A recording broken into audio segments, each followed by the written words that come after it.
अस्सलाम वालेकुम, hello and welcome to Sports Room. मैं हूं आपका मेज़बान नजीबुल हसनैन। नाज़रीन, स्पोर्ट्स रूम में मोस्टली हमारी शुरुआत होती है क्रिकेट से और ज़्यादातर बात क्रिकेट के हवाले से होती है, लेकिन आज के प्रोग्राम में हम कुछ ऐसे खेलों पे बात करेंगे जिनमें पाकिस्तान का एक बड़ा नाम था। पाकिस्तान उस गेम पे राज करता था, लेकिन वक्त गुजरते गुजरते डाउनफॉल ऐसा हुआ कि हम वापस नहीं आ पा रहे। और इसमें सबसे पहले नाम आता है कौमी खेल हॉकी का, और हॉकी में इस बार भी पाकिस्तान ने वर्ल्ड कप के लिए क्वालिफाई नहीं किया।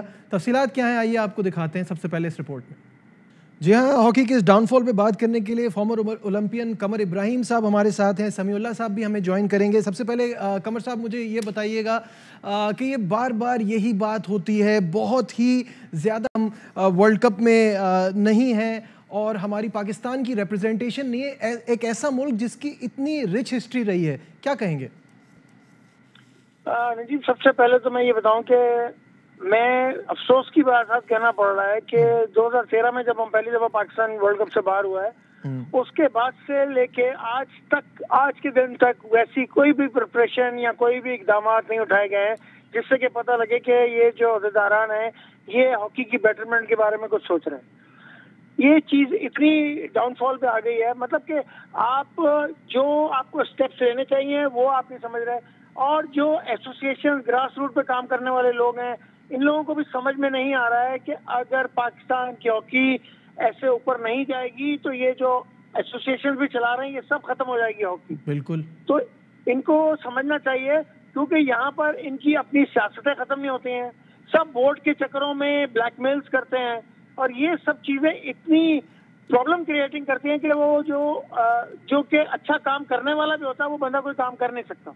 बिल्कुल सही मिस यूज, और जो आपको फंड्स मिलते रहे उसको आप मिस यूज करते रहे, आप अपने ही घरों के खर्चे और लोगों को जॉय ट्रिप्स पे लेके जाना, और अभी तक ये काम होता रहा है। अभी ये जो फाइनल आप क्वालिफाई के लिए गए थे उसमें भी आपके सामने सारा कुछ है, सारा कुछ वहां पर आ गया कि सिलेक्टर भी गए हैं, कोई मीडिया मैन को भी लेके गए हैं असिस्टेंट बना के, जिनका कि कोई रोल नहीं है।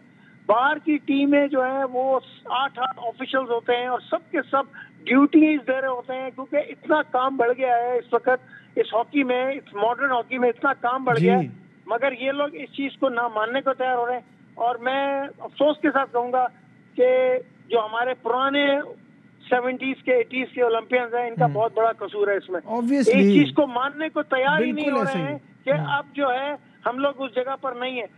मान लें इस चीज को कि अब हम लोग उस जगह पर नहीं, हर दफा आप एक चीज को गिनाते हैं कि आपने 4 दफा जीता है। अरे 4 दफा जीत चुके हैं, वो हो गया। अब आप देखिए, हिस्ट्री नाउ। बिल्कुल सही बात है, और गुजरते वक्त के साथ साथ और खराब होती जा रही है परफॉर्मेंस। समीउल्लाह साहब भी हमारे साथ हैं, उनसे भी बात करेंगे। समी साहब, अस्सलाम वालेकुम। समी साहब, आपको मेरी आवाज आ रही है? जी बिल्कुल आ रही है, बिल्कुल आ रही है। समी साहब, हमेशा अफसोस के साथ हम हमेशा ये बात करते हैं कि कब वो वक्त आएगा जब मैं और आप हॉकी पे बात करें और कोई अच्छी खबर हो। हमेशा बुरी खबर ही होती है। ये जवाल कब और कैसे खत्म होगा? जैसे हम सब ओलंपियन कह रहे हैं कि ये जवाल जो है 1994 के बाद से शुरू हुआ, जब हमने तैयारियां नहीं की, हुकूमतों ने पॉलिटिसाइज कर दिया हॉकी को, बल्कि सब स्पोर्ट्स को। फिर उसके साथ साथ डिपार्टमेंटल जो एक स्ट्रेंथ थी वो खत्म कर दी गई। इंसेंटिव खिलाड़ियों को, चाहे वो हॉकी के हों चाहे बाकी स्पोर्ट्स के हों, उनको नहीं दिया गया। तो ये सब चीजें मिलके पाकिस्तान की हॉकी इस नहज पे पहुंची। उसके साथ साथ जो नॉन टेक्निकल आदमी है, जिसको कहते हैं कि हाफ हार्टेड जो ट्राई मारते हैं लोग, वो ऊपर लगा दिए गए। तो उनकी वजह से भी पाकिस्तान में वो जो एक टैलेंट था, जो ग्रूमिंग सेंटर्स थे, जो मुख्तलिफ फेडरेशन जो अच्छा काम कर रही थी, वो आहिस्ता आहिस्ता दूर होती चली गई, और वो लोग सामने आए जो लाइक माइंडेड उनके थे और जो फेडरेशन कहती थी वैसे करते थे। बिल्कुल सही है। अभी भी मैं नाउम्मीद नहीं हूँ। अच्छे लोग हुकूमत पाकिस्तान लगाए और उसके साथ साथ इंसेंटिव दे तो पाकिस्तान में अभी भी हॉकी दूसरे नंबर की गेम है क्रिकेट के बाद जो खेली जा रही है। और मुझे उम्मीद है थोड़ी सी मेहनत के बाद हम पहले 10 में आ सकते हैं, उसके बाद फिर 6 में आ सकते हैं। बिल्कुल सही है कमर साहब, थोड़ी सी मेहनत के बाद हम बेहतर कर सकते हैं।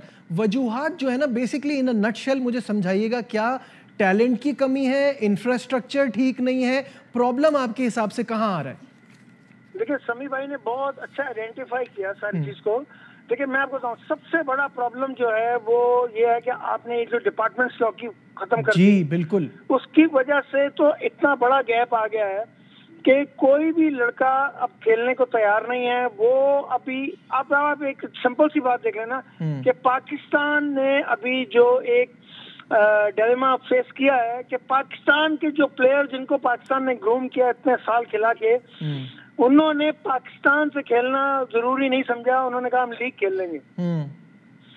तो ये इतना बड़ा एक गैप है जो कि और ड्रॉबैक है जो कि पाकिस्तान हॉकी के साथ हुआ है। और मैं हैरान हूं कि पाकिस्तान हॉकी फेडरेशन ने बजाय इसके कि वो चीज को संभालने की कोशिश करते, गवर्नमेंट के पास भागते, उन लड़कों को इकट्ठा करते, दोबारा बुलाने की करते, सेक्रेटरी साहब ने उनको और धमकियां दे दी कि तुम्हारी मैं नौकरियां खा लूंगा, मैं तुम्हारे नौकरियां से निकलवा दूंगा, मैं तुमको ये करवा दूंगा। इस तरह से तो आप आने वाले और जो प्लेयर हैं जूनियर्स हैं उनको गलत आप मैसेज दे रहे हैं। बिल्कुल सही कह रहे हैं। और समी साहब ये बताइएगा कि एक तो ये बात हो गई, और ऑब्वियसली मैं समझता हूँ ब्रेड एंड बटर जो है वो बहुत इंपॉर्टेंट है। खिलाड़ी का फोकस रहेगा गेम पे जब उसको पता होगा रोजगार उसके पास है। साथ साथ ये कि फैन फॉलोइंग खत्म हो गई है इतनी खराब परफॉर्मेंस की वजह से, अब लोगों का भी हॉकी से इंटरेस्ट खत्म हो गया, उस पर क्या कहेंगे? बिल्कुल सही फरमाया आपने। जैसे हम और कमर इब्राहिम जितने भी ओलंपियन हैं उनका मेरे ख्याल में यही सोच है कि इस वक्त हॉकी के लिए बहुत कुछ करना चाहिए। आपकी बिल्कुल ठीक है, जब तक हमारी रैंकिंग बेहतर नहीं होगी तो फैन फॉलोइंग नहीं होगी, नए खिलाड़ी नहीं मिलेंगे, उसके लिए बहुत सख्त मेहनत की जरूरत है क्योंकि दुनिया का स्टैंडर्ड बहुत बेहतर हो रहा है। वर्ल्ड कप को देख लें कि 16 टीमें गई हैं और हम 17वें नंबर पे हैं। तो इससे जाहिर होता है कि हम इस काबिल नहीं थे कि हम पहले 16 में आए। हालांकि इंटरनेशनल हॉकी फेडरेशन ने बड़ी मेहरबानी की कि उन्होंने 12 से 14 टीमें की, फिर 14 से 16 टीमें कर जी। और तो, उसमें आप देखें चिली और वेल्स तक खेल रहे हैं जिनका कोई नाम और निशान नहीं था हॉकी में कभी। बिल्कुल, तो ये खराबी है। और मैं हमेशा ये कहता रहता हूँ कि हमें सबको मिल के ये काम करना चाहिए और इसको इस लेवल पे लेके जाना चाहिए। जैसे कमर इब्राहिम ने कहा कि हमारे खिलाड़ी बाहर चले गए, वो क्यों न जाते। वो मेरी खिलाड़ियों से बात हुई कॉमनवेल्थ गेम में, वही उन्होंने कॉन्ट्रैक्ट किया मुख्तलिफ क्लब्स के साथ। वो कहते थे कि इसमें हमें 15 से 16 लाख मिलेंगे इस 4 महीने में, और पिछले 4 सालों में कोविड की वजह से हमें कोई लीग नहीं खेलने बिल्कुल ऐसे ही है, कोई महकमे नहीं हमारे पास, तो एक हमारे लिए एक अच्छा मौका है। तो मैं भी अंदर से मेरे दिल में यही थी कि बेहतर है कि वो चले जाएं लीग खेलने। और फेडरेशन ने अगर दूसरी स्ट्रेंथ बनाई होती, कम्पिटिटिव हॉकी होती, तो शायद वो ना जाते। उनको ये डर होता है कि शायद समीउल्लाह की जगह कमर इब्राहिम आ जाएगा, तो कमर इब्राहिम भी ना जाता और समीउल्लाह भी ना जाता। तो ये चीजें करने वाली हैं जो लोकली पाकिस्तान हॉकी फेडरेशन कर सकती है। ठीक है, बहुत बहुत शुक्रिया। कमर इब्राहिम और समीउल्लाह साहब हमारे साथ थे और अपने ओपिनियन शेयर कर रहे थे हॉकी के डाउनफॉल के हवाले से। जो आखिरी सवाल मैंने अभी पूछा थोड़ी देर पहले कि क्या ये भी एक वजह है कि फॉलोइंग ख़त्म हो गई इतनी ख़राब परफॉर्मेंस की वजह से, तो लोगों से हमने पूछा कि पाकिस्तान हॉकी टीम का कप्तान कौन है, वर्ल्ड कप कहाँ हो रहा है और दीगर चीज़ें हॉकी के हवाले से उनका क्या इंटरेस्ट था, कितनी मालूमात थी। आइए आपको दिखाते हैं। ये आप देख सकते हैं लोगों के ओपिनियन से, उनकी बातों से पता चल रहा है कि कौमी खेल हॉकी के साथ कितना जुल्म हुआ है। कप्तान का छोड़ें, किसी को ये नहीं पता कि हॉकी का वर्ल्ड कप चल रहा है, ये नहीं मालूम कि बाज़ को ये नहीं मालूम कि हमारा कौमी खेल हॉकी है। तो ये वाकई सोचने की बात है और इस पर बहुत काम करना होगा। और ऐसी बात नहीं है कि अगर इस पर थोड़ा सा काम किया जाए तो हॉकी बेहतर नहीं हो सकती। यहाँ लेते हैं एक छोटा सा कमर्शियल ब्रेक, कहीं मत जाइएगा, will be right back. Glad to have you back once again in Sports Room। और जैसे कि प्रोग्राम के शुरू में मैंने कहा था कि आज हम उन खेलों पे बात करेंगे जिनमें एक हमारी रिच हिस्ट्री थी, बड़ा ज़बरदस्त हमने परफॉर्म किया, उन खेलों पे राज किया, लेकिन अब वो जवाल का शिकार हैं। तो पहले हमने बात की हॉकी के हवाले से जो कि कौमी खेल है और उसका बड़ा बुरा हाल है। अब दूसरा गेम ऐसा है स्क्वॉश, और स्क्वॉश लेजेंड जहांगीर खान साहब इस वक्त हमारे साथ हैं, उनसे बात करते हैं। जहांगीर साहब अस्सलाम वालेकुम, वेलकम टू द शो। सबसे पहले ये जानना चाहूँगा कि स्क्वॉश एक तवील अरसे से जवाल का शिकार है, जो मौजूदा सूरत हाल है उस पर आप क्या कहेंगे?